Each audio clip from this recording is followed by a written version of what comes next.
Bonjour à tous, c'est bientôt Noël et aujourd'hui on se plonge dans l'ambiance des fêtes avec une vidéo spéciale conçue pour enrichir votre vocabulaire en contexte.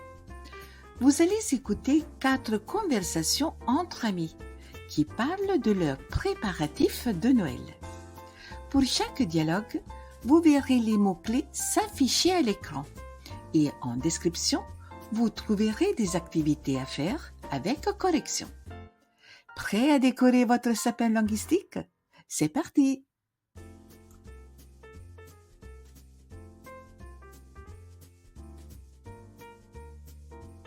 Alors Laure, comment s'est passé ton voyage à Paris? C'était vraiment magique. J'y ai passé 4 jours et la ville était magnifique, toute décorée pour Noël. J'imagine, mais qu'est-ce que tu as fait le premier jour?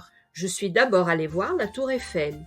Il y avait des lumières partout et beaucoup de monde qui prenait des photos. C'était incroyable. Et après la Tour Eiffel? Je me suis promenée le long de la Seine. Les quais étaient merveilleux avec des décorations et des petites guirlandes lumineuses. Et le deuxième jour, qu'est-ce que tu as fait? Le deuxième jour, je suis allée sur les Champs-Élysées. Les arbres étaient couverts de milliers de petites lumières. Jusqu'à l'Arc de Triomphe, tout brillait comme dans un conte de fées. Tu as aussi fait du shopping? Bien sûr, je suis allée aux Galeries Lafayette. Il y avait un gigantesque sapin à l'intérieur sous la coupole. C'était magnifique. Les vitrines de Noël étaient décorées avec des poupées, des jouets et des animations. Eh oui, en effet, leurs vitrines sont très célèbres. Oui, elles sont incroyables. J'ai aussi acheté quelques cadeaux et des chocolats pour ma famille. Et le reste du séjour? Je suis allée à Montmartre, j'ai visité la basilique du Sacré-Cœur et j'ai admiré la vue sur tout Paris. Il y avait des artistes et des musiciens dans la rue. Ça devait être romantique et féerique en même temps. Exactement. Le soir, j'ai bu un chocolat chaud dans un petit café près de la place. Paris à Noël, c'est vraiment une expérience inoubliable. Tu me donnes vraiment envie d'y aller.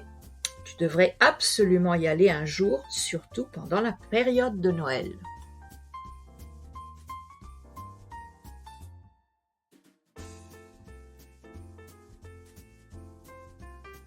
Alors Céline, qu'est-ce que tu vas préparer pour le repas de Noël? En entrée, je vais faire un velouté de potiron.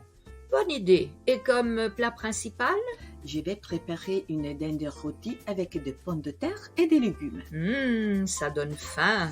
Et comme dessert, je ferai une bûche de Noël au chocolat. Parfait. Moi, je vais préparer des biscuits de Noël à la cannelle avec des décorations au chocolat. On va se régaler alors.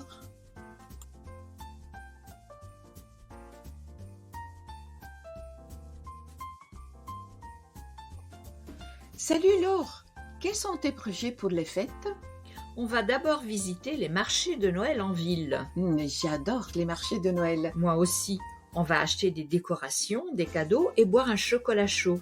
Et après? Le soir, on fera des jeux de société en famille. Comme le loto? Oui, exactement, avec de petits cadeaux pour les gagnants.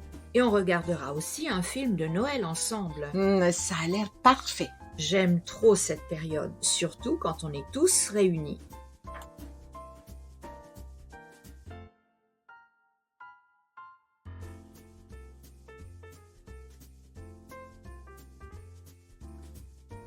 Céline, est-ce que tu as déjà acheté tous tes cadeaux de Noël? On y est presque. Il me manque juste un cadeau pour mon petit frère. Tu sais déjà quoi lui offrir? Oui, je vais lui acheter un jeu de construction. Il adore ça. Bonne idée. Et pour tes parents?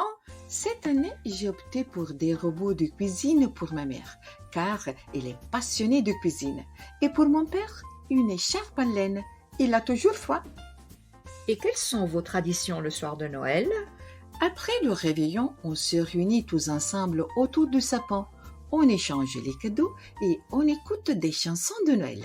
Chez moi, c'est au soir du 24 décembre que les adultes ouvrent leurs cadeaux.